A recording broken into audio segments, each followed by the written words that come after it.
Hey guys, what's going on? My name is Tony. This is your first time on my channel. Welcome. I hope you stick around.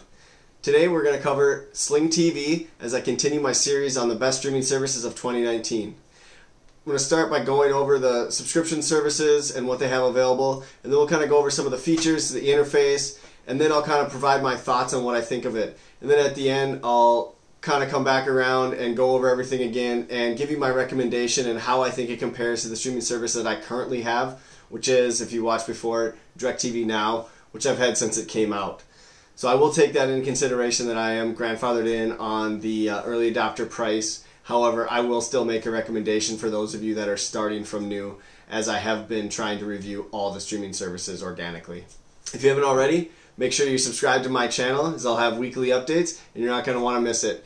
If you have anything that you'd like to see on my channel specifically, please comment down below, as I'll really be taking a look at that and looking to expand my reach. Alright, I've already gone ahead here and gotten through the first step, which is setting up a username and password. Now I do already have a trial that is running, but I didn't know how to get back to this part, at least as well broken down as it is. So I just kind of redid it again.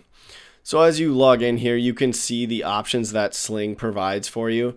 For $25, you get the Sling Orange service, which includes 30+ channels. Now, the big thing for this with me is it does include your ESPNs and a lot of your basic cable channels. Now, the difference is it does not include your Fox, sports, anything of that nature. So as we're moving along here to the Sling Blue service, which includes 45 channels, you'll notice something interesting here, that they go ahead and take out the ESPN channels. I think there's some kind of a dispute with ESPN and Disney. You know, if you have information on that, please leave it down below in the comments, because I'd like to learn more about it. And then this is the package that I selected. I selected the Orange Plus Blue, which is 50+ channels. And I needed this package because I watch sports, as you've known from other videos, and ESPN and Fox Sports are basically non-negotiable for me. So I had to go up to this high package, which is fine. I mean, $40, that is quite reasonable, and actually the same price that I pay with DirecTV Now. So now that we've got that selected, we can go down and pick our extras and add DVR. So that's the first thing I want to point out, is that you'll notice that DVR is not included with Sling TV. Granted, it is only $5 a month. However, it is an add-on.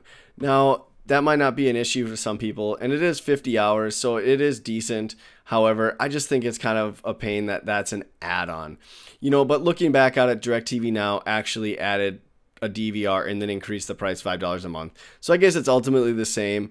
However, I would just not like to have it extra, and it would just be included in the package that I'm paying. Moving on to other extras, they do offer a sports extra package for $10 a month, which is great because it does include some channels that I would watch. However, this is included in my DirecTV Now package, and the only difference being the NFL Red Zone. Now that would be pretty close to being worth $10 for me if it was the NFL season. Right now, obviously, this is not worth that for me, but I just don't know if I can justify paying $10 a month extra for some of these sports channels. Now, one of the weirdest things for me is that MTV is considered an extra channel. I understand the rest of these, MTV2, CMT, whatever, I understand those being extra. However, MTV is generally a basic cable channel, and so I guess I'm not really sure what the thought process is there. Maybe the idea is that nobody will ever purchase the comedy extra package if they don't have a big name channel in there. The kids extra is $5 a month as well, which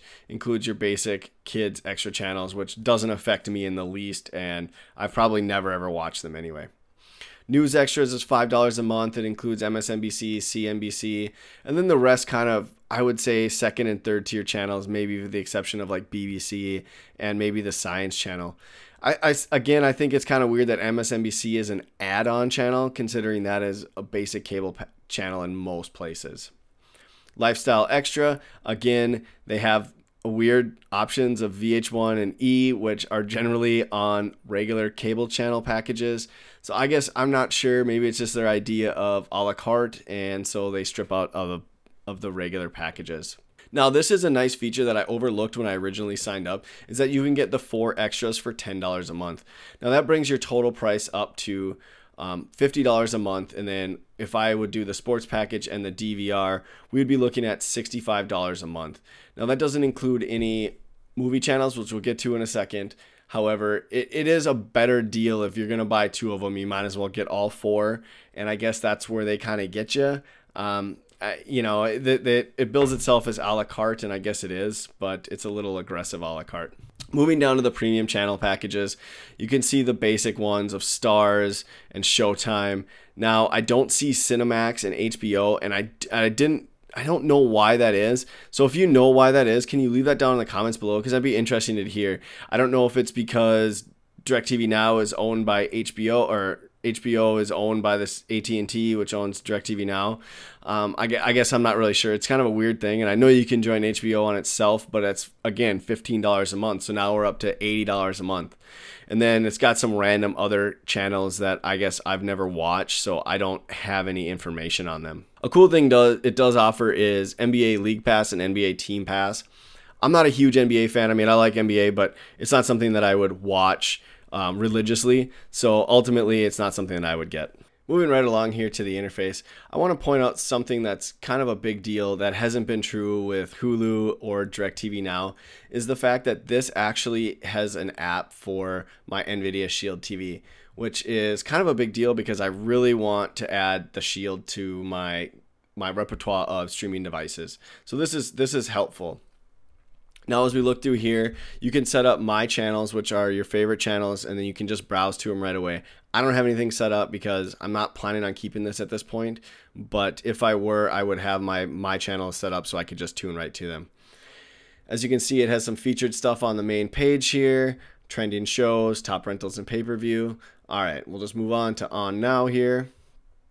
Kind of shows you what's on, a kind of a high-level overview of what's on, so you don't have to go into the guide, which is pretty nice. It just, you know, like I said, it's just kind of categorized here. All right, moving quickly along to the guide feature. Now, this to me is one of the best features of this. So if you go into the guide, we'll just go to NFL Game Day Prime.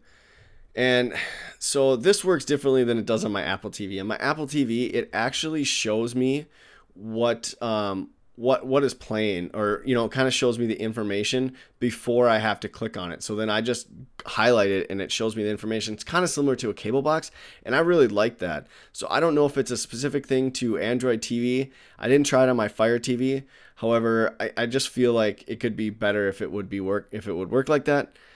However, I realize DirecTV Now doesn't work like that. Hulu doesn't work like that. So maybe I'm just asking too much of it.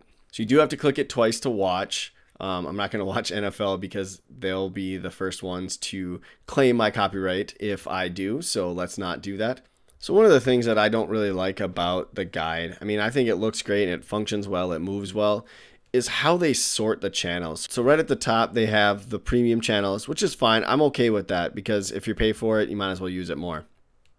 Then from there, it goes to Sling Blue, which, I guess I'm not really sure what the difference is. I know you can have multiple streams with Sling Blue, but Sling Orange only allows you to have one stream. So it lets you have these channels first because they allow 3 streams. But I don't really get their order. It looks like this is sports first, which I'm good with. However, after that, it just kind of seems like it's willy-nilly. They're not alphabetized. You know, you saw AMC, and all of a sudden we're back to Comedy Central, and I just don't really understand what they're doing. Maybe there's something I'm missing. I looked around. I couldn't find a way to categorize them differently other than if you select like all channels and then select just certain areas. So I don't really like this. If you know of a way to categorize this differently, can you leave it down in the comments below? Because I think it'll be useful for other people, because I'm sure I'm not the only person that's wondering that. Move over here to sports, and it just kind of shows you what's available for sports on the channels that I have. So I kind of like that, but again, it's no different than really what On Now was. So I mean, it is nice, but it is what it is. And then they have rentals here, and I haven't really looked at this, so it looks like you can pay $6 to rent a movie, which I guess I'm not sure why I would through this versus something else, you know, but somebody might want to do that. So I guess I can't say negatively or positively about it. One other thing I do want to point out is I know some people had mentioned in one of my DirecTV Now videos that they were hitting data caps on their service, and that's not something I've ever experienced.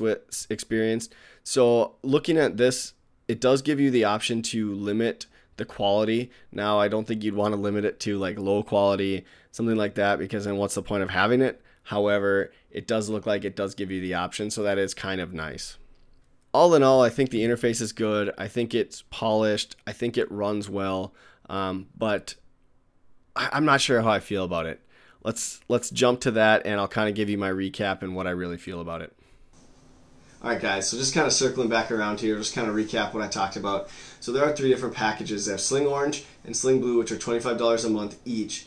However, one includes ESPN and one includes Fox Sports. So for me, that's a deal breaker. And then they have the full package, which is 50 plus channels for $40 a month, which is really similar to what you get with DirecTV Now and Hulu. Moving on from there, there are a bunch of add-ons, and I think this is where it really loses me.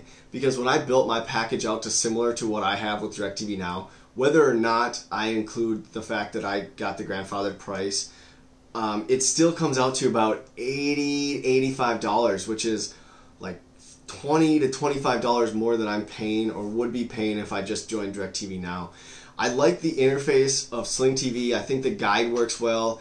I think it just moves well. However, I just feel like it's really expensive. And I know they sell themselves as the a la carte TV, and that's great. And I think we're moving towards that. I just don't really appreciate the way they break things down. If some of the packages were a little bit different, I maybe would like it more, or if I could pick and choose from the top channels, if everything was a la carte, it might be a better deal for me because then I'd be able to pick and choose a little bit more definite rather than adding DVR and HBO and, you know, everything on top of what I'm already paying. I just don't think it's a winner for me. Now, if you need it on your Shield TV, this is a great streaming service because this is one of the ones that actually works on it. So, I mean, I guess I can't go wrong there. Alright guys, thanks for watching. I hope you found it informative. If you did, definitely smash that like button. If you haven't already, subscribe to my channel because you're not going to want to miss my weekly uploads, as well as the end of my streaming services 2019 recap. I'll be doing YouTube TV next, followed by PS View. Thanks for watching. Have yourself a great week.